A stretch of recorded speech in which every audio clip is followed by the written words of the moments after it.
Coming up on today's episode of the Salesman podcast. Men who act as if they are, you're saying alpha, but I'll say assertive, men who act like they're the king. If that's not true, if it's not authentic to who they really are or how they authentically feel, then it comes across as disingenuous. It comes across as untrustworthy. And if you're doing sales, you know, number one is establish trust.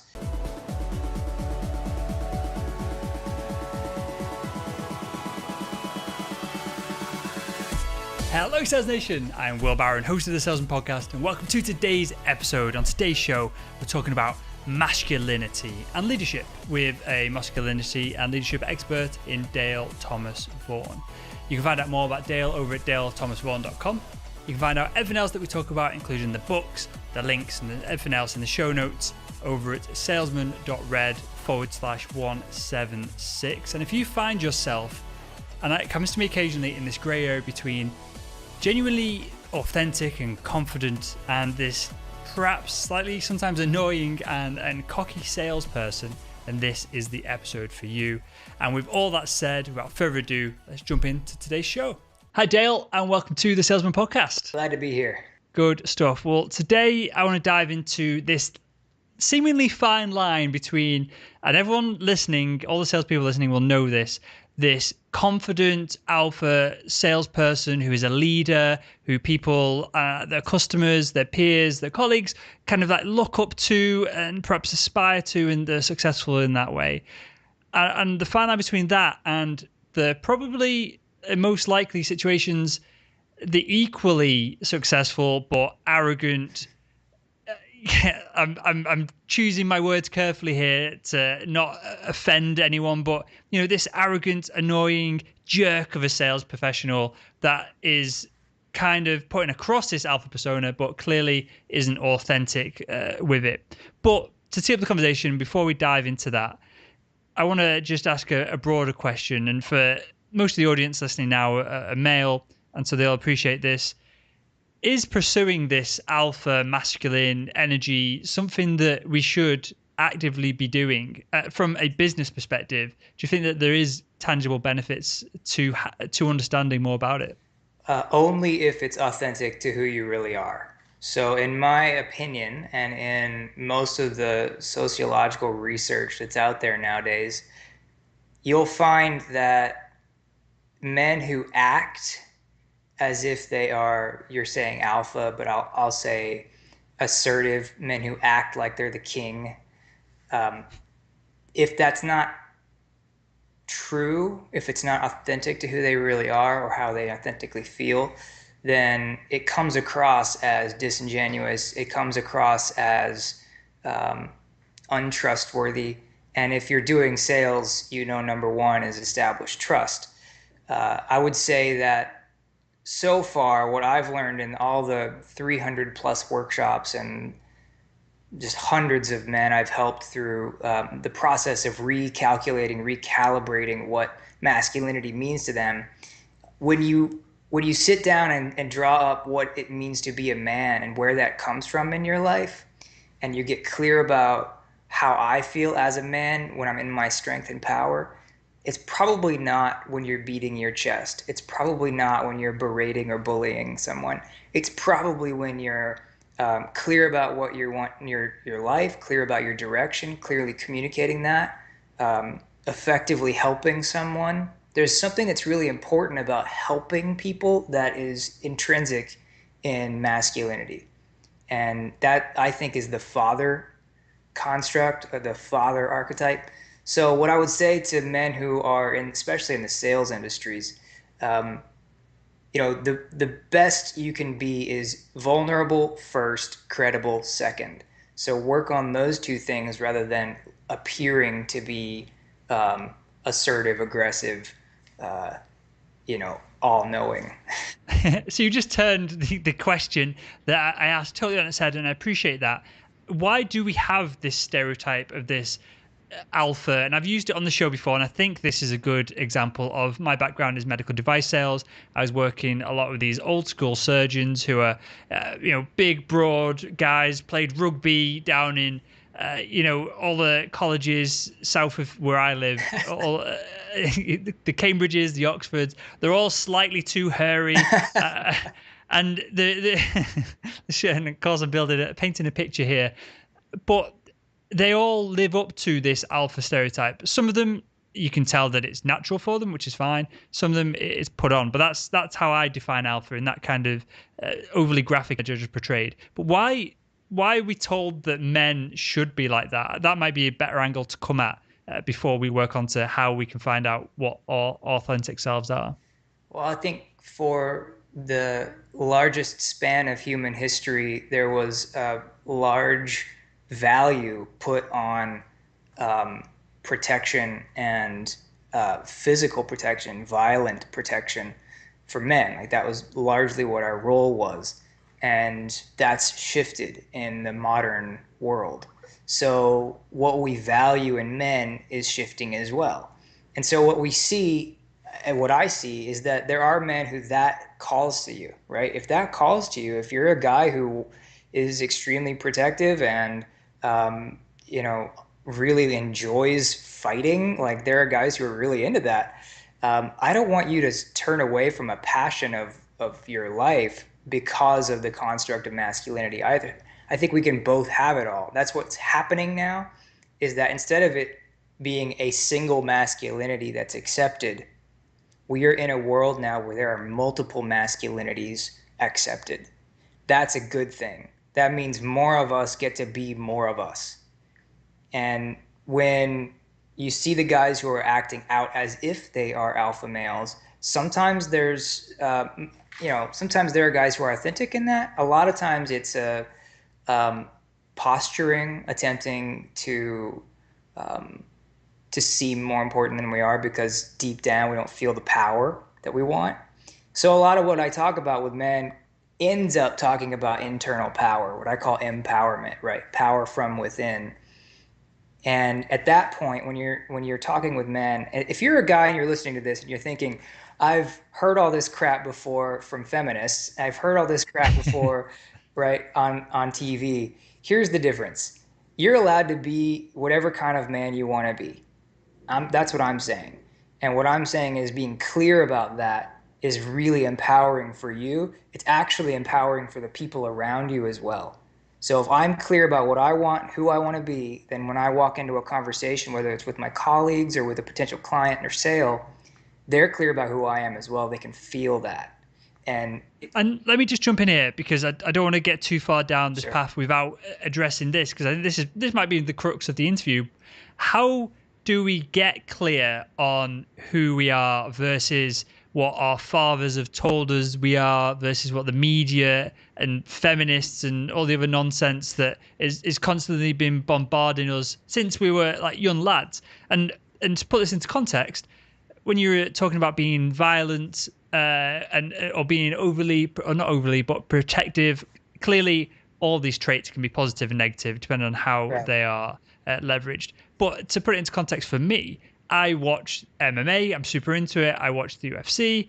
I'm a massive fan of the sport, but I'm not a particularly violent guy. And the last fight I got in was Halloween at the last year of university, and I was dressed as, and this might not translate across the oceans, but I was dressed up as Banana Man, which is a cartoon character. So that's clearly how unviolent I am. Yet I like watching, pretty violent and gladiator-esque sports. So how do we go about defining or understanding our own masculinity? Yeah, you're asking a pretty deep question.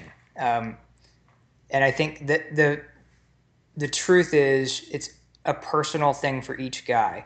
And so what I think we have to understand as men is that we're allowed to go on a personal journey around that. So for me, it took running with the bulls, it took walking a pilgrimage, it took starting a company, it took being in a long-term relationship, and in all of those, searching for who I am during that process. I think the system that I've seen be effective is starting with and I have this sort of set up as a whole program, right? I teach this stuff. The first step I take men through is having a look at their lives from a larger objective point of view. So I have guys do what I call a time travel interview. And what this means is you're going to time travel forward to meet yourself a few days before your death, and you're going to interview yourself about how your life went. And, imagining yourself as the protagonist in your story and the hero then is going to tell you what went well. What's important about doing this one step is that you can start to see what it is you really want to do with your life. And then you can start to break that down and say, which parts of that are not from my father, not from the surroundings, not from my community, but actually something that I want to do, but maybe my surroundings are holding me back from. So step one is being really clear about a life vision. This is why we were talking about before the show. I always get into goal setting and success when I talk about masculinities because they're so inherently tied. When you're clear about what success means to you and how you want to feel successful, then you're able to start to clarify how you want to feel as a man. And you can start to feel confident in that. You can start to go out with that clear intention. You can start to be planning and making real steps in that direction. And then you can start to build a network of peers around you that fit your version of masculinity and success. And when you do And that, how that positive peer pressure is what really influences you the most. and how do you define, and again, this is a huge, deep question, I appreciate that, but how do you define what you want versus what society is pushing you towards? And again, another example from my side, I drive a Mazda RX-8, rotary sports car. The audience are sick of hearing about it. I love rotary engine cars. And it does everything I need it to. It's got enough seats. It's fast enough. Doesn't need anything. But I'm still aspiring to own, and my kind of stop thinking about cars car is a Nissan GTR. The newer, the better from that perspective. But I'm very clear in my mind that the only reason why I want Nissan GTR is from a couple of experiences.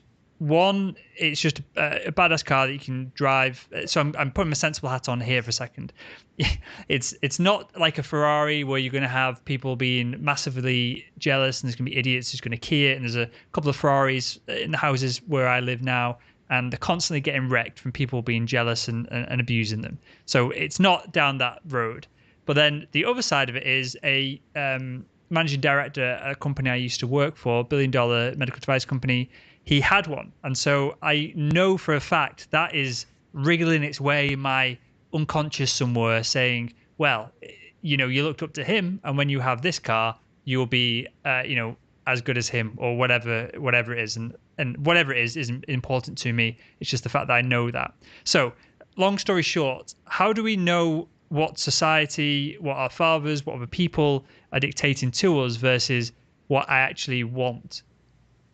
Yeah, so that's a good question. And one of the things that you're allowed to have are rewards along your journey. Like you're allowed to have rewards for achieving something. And so having the car is not wrong. What I would be clear on is that the car is not the goal, right? The goal has to be something more intrinsic than just having a car or having a house or whatever. Now, I'm driven by money as well. I'm driven by having things as well. I'm driven by ownership and stuff like that as well. But I know that those are signifiers along my journey. I'm clear that what drives me is a deeper purpose, right? For me, and I'm not talking about like God stuff here. I'm talking about I want to feel significant. And ultimately that's what all men want to feel.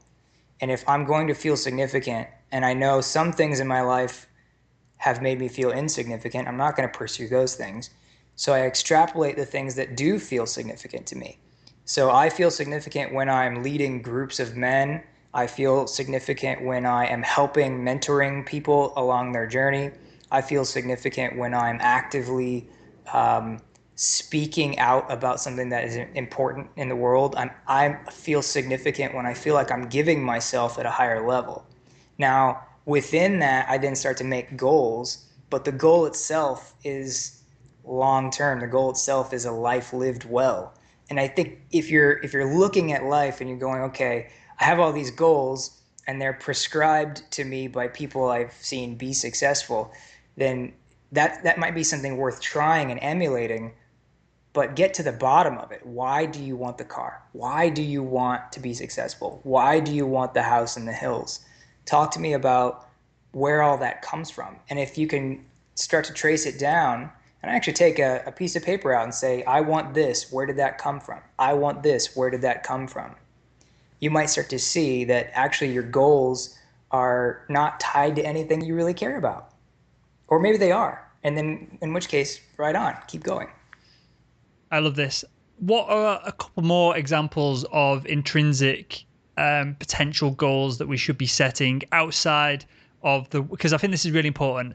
A lot of salespeople are focused on, well, I've got to hit target. That's my goal. And clearly, I've never found that motivating for myself. I've always had to hack the process and go around it in that, I close so many deals, I get the GTR. Right. But then the conversation we're having kind of puts the GTR into perspective of, well, if I don't need to get the GTR, I don't need to close all these deals. And so perhaps I could be spending my time doing something more, useful and towards these intrinsic goals. So yeah, give us a couple more example of intrinsic goals that will hopefully be sparking things off in the minds of the audience as we go through them. Sure. I think of those goals as to be goals rather than to do goals. So what is it I'd like to be? The exercise I have people go through is you take a piece of paper, you draw a line down the middle of it. On the left side, you put your to-do list, so all the stuff you're normally doing anyways, your task list. And on the right, you put at the top to be. And I call this human being versus human doing. So if you're going to get real about what your goals are, you need to know what it is you want to be behind each of your goals. So you start to put down, I want to be healthy, I want to be in a loving relationship, I want to be a factor in my community, I want to be a voice for the downtrodden, I don't know, whatever it is you want to be. And then you sort of tie your to-do list to that. So if your to-do list doesn't match your to-be list, take some of those things off your list. Don't do those things. Or if you find that they are tied together, keep going. If you look at your to-be list and you see, I want to be a PhD in literature, but I'm not taking any classes, nor am I reading, nor am I writing, then I'm probably not doing stuff that's going to help me be who I want to be. And how does all this tie in with vulnerability? Because we touched on that at the beginning of the show, and it's something that I think is impossibly useful for salespeople right this second in 2016, because the power that the salesperson has had of being the gatekeeper to information clearly has disappeared with the internet. And I feel that the salesperson that can go to their prospect and say, hey, I can't solve this, this, and this, but I can solve this. This is where, and of course, emotional intelligence and all this is all wrapped up in it. But how does masculinity bounce back and forth with vulnerability? Yeah, so you've asked 3 questions in there at the same time. That's okay. So what I'm thinking you're really getting at is, how do I be vulnerable as a salesman heading toward goals I really care about as a man? And I think the answer to that question is, there's a fear that being vulnerable is going to expose you, and you're either not going to get the sale or not going to get the thing you want. And I'm here to tell you that the more vulnerable you can be to an authentic level, again, not vulnerable past authenticity. If you're vulnerable to a point where your truth is, you're going to find that you're more capable as a salesman, you're more capable as a man, you're more capable as a husband, you're more capable as a father. I'll give you a story. So when I did my TED Talk, which is called How Great Men Think Alike, about a week before that, I sat down and looked at my website. And I thought, I'm about to do this TED Talk. A bunch of people are going to be at my website. What is that going to look like? What are they going to see? And I went through kind of a user experience of my website. And I realized that on my site, all they saw were pictures of me in a 3-piece suit, which is fine if all I'm talking about is corporate stuff. But I realized that I wasn't actually allowing people to see me as who I am, which I'm a guy who likes to be outdoors. I'm a guy who likes to go hiking, trekking, camping. I've walked the West Highland Way. I've been around the world as a traveler. That's a part of me. And to be vulnerable about that, I thought that that would discount me, would make people think of me as not as professional. So what I did is I started to just put the pictures up of me on all of my hikes. And I actually put those photos into my presentation for my TED Talk as well, so that you could see who I was. It was a little bit more vulnerable, just a little bit more vulnerable. The next week after my TED Talk, the next week I got a phone call, and the guy says, he picks up the phone, he says, "Hi, I saw your TED Talk. I went to your website and I realized you're the perfect speaker for my event. I host this men's retreat. It's very rough. It's wilderness retreat. It's in Bermuda, but it's about all the stuff in your TED Talk. And so come out and talk to my retreat of men in Bermuda." And if I hadn't been vulnerable, I wouldn't have gotten that gig. I got paid to go travel and speak in Bermuda. What do you say, and this is clearly the leading question, what do you say to the corporate salesperson who's listening, who talks a bit more like this when they're doing their slideshow presentations with their clicker, or even worse, they go over to the laptop every 5 seconds and they're pressing next slide? Sure. What do you say to them, and how long do you think they're going to last moving forward from 2016 onwards? What I would say is, you do something else. There's something else that you do aside from making sales and clicking buttons, right? What is the thing that you do? What is the thing you'd like to do, even if it's something you're not doing right now? Talk about that, right? Find people that align with that. Find potential clients that align with that. And it might be that you're into martial arts. It might be that you're into cars. It might be that you're into traveling. It might be that you're into fantasy fiction. I don't really care what it is. What's important is that you're a human, and that we as humans, and you know this from sales, we want to connect with other humans even when we're making a sale, because we want to have that eye-to-eye, hand-to-hand trust. And I can't trust you if I don't think that you're real. So be real. Find something, that thing that you think nobody else cares about, talk about it just once this week. That's the big challenge. Start this week by talking about the thing you do outside of work once at work. As long as it's not putting babies on spikes or something. Yeah, you should probably keep that to yourself. Dale, with that, I've got a couple of questions I ask everyone that comes on the show. The first one, who do you think is the world's greatest salesperson?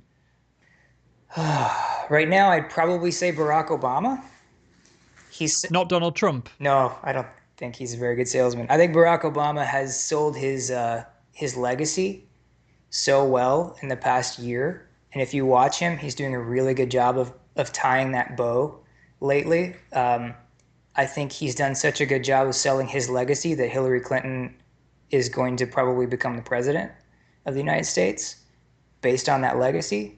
So at the highest stakes possibility, the highest possible stakes, I think he's probably done the best job. He's just such a good orator. He knows exactly how to speak. He makes you feel like he's actually there the entire time. He's the least woody, like stocky. He feels real every time you hear him speak. So I would call him the best salesman right now.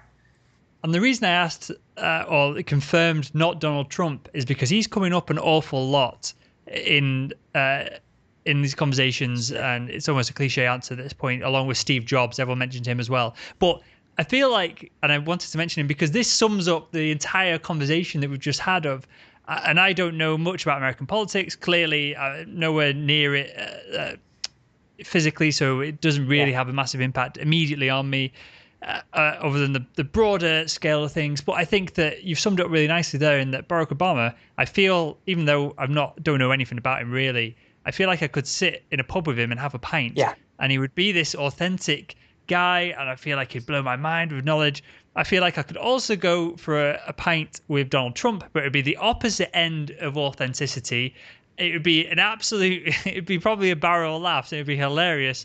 And he's, I don't want to say he's a racist, but that's kind of what comes across from outside looking in at the whole. It's a charade that he's putting on. And I think he's an incredible salesperson, but I think they're the two opposite ends. And this goes back to what I mentioned at the beginning of the show of this authentic salesperson that we all look up to versus the equally successful, probably the guy who's selling just as much as the other person, but that arsehole salesperson that we all look at and go, I don't really want to sit next to him at the national sales meeting. So I appreciate that. And I've got one final question for you, something that I ask everyone that comes on the show. And that is, if you could go back in time and speak to your younger self, what would be the one piece of advice you'd give him to help him become better at sales? Double your value. So whatever it is, if I could go back even 5 years and tell myself to double whatever value I think I am, double it. What I have found is that we as people, I especially, I know for myself, I have always discounted my value. And I don't know exactly why and where that comes from. I've done some work around that psychologically, but I think that if I were to double my value inside and then externally as well, it would help me with my business. It would help me with my personal life. It would help me across the board.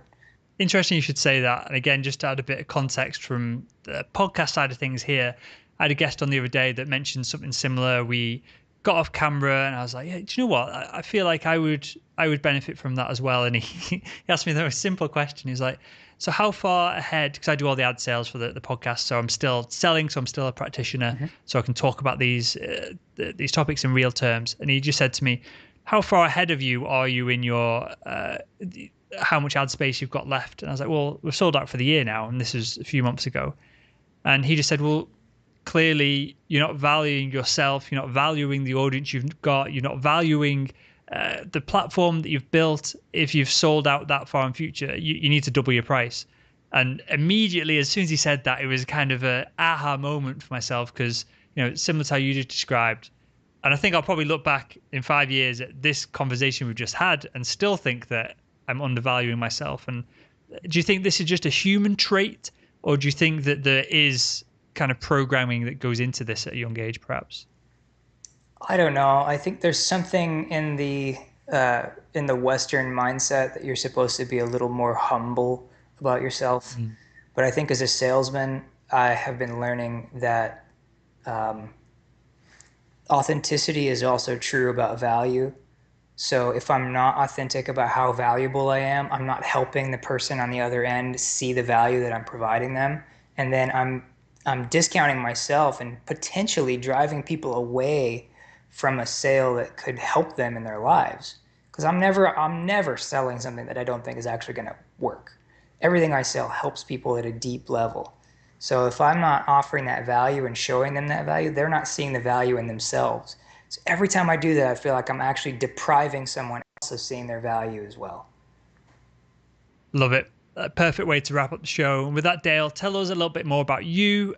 Mention the TED Talk and where we can find that. And then I think you've got something for us as well. Sure. If you'll go to dalethomasvaughn.com, you can read all the stuff you want about me. You'll find my TED Talk is there. It's called How Great Men Think Alike. And it's where I break down the crisis of masculinity. And I get down to 7 little words that you can say that will build more connection and basically will change the world. So if you'll say these 7 little words, and I'll tease that. But at dalethomasvaughn.com/lean canvas, I'm going to give you the template I use to get really intentional every morning with myself about what it is I want to do during the day. So rather than just stumbling out of bed and colliding with the schedule I've set up for myself, I really set up the day ahead of me with these meetings. I call them me meetings, a meeting with myself. So I'm going to give you that template. It's a really slick, lean canvas Google Doc, so you can get in there and like input and right away walk away with what you want for the day. Amazing stuff. We'll link to all of that in the show notes. And with that, Dale, I want to thank you for your time, your insights, and I want to thank you for joining us on the Salesman podcast. Thank you, Will. This is great. And there we have it. Dale, thank you for your time and insights today. I massively appreciate it. Thank you, Sales Nation. As always, whether you're listening in your car or at the gym on iTunes or on Android, or whether you're watching this on YouTube, I appreciate the time and the attention that you're giving us, and hopefully you're getting a lot out of these shows as well. If you haven't already, it's well worth checking out Dan's show yesterday, where we cover SaaS selling, how the market's changing, and a whole lot more. And that's available over at salesman.red/176. And with all that said, I'll speak with you all again tomorrow.